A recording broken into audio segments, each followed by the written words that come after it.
Changes are ahead for Quincy's Broadway Street with another step taken toward upgrades to traffic signals. The City Council has agreed to pay $175,000 to IDOT to help fund traffic signal improvements from 38th to 63rd on Broadway.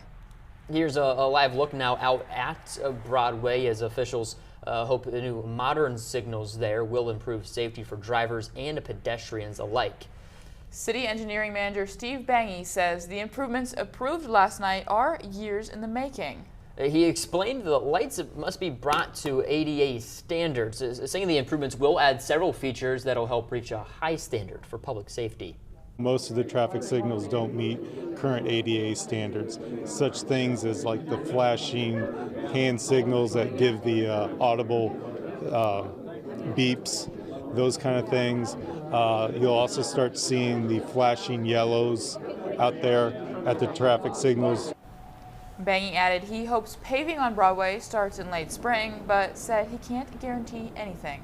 The council also approved a 3-year agreement for yard waste collection and disposal for about $900,000 per year. That's according to our news gathering partners at the Herald Whig.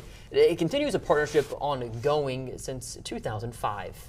Aldermen voted for the purchase of 2 trucks for inspection and enforcement for about $56,000 after trade-ins, and the amendment of a resolution funding airport snow removal equipment to release funds from a 2022 infrastructure law.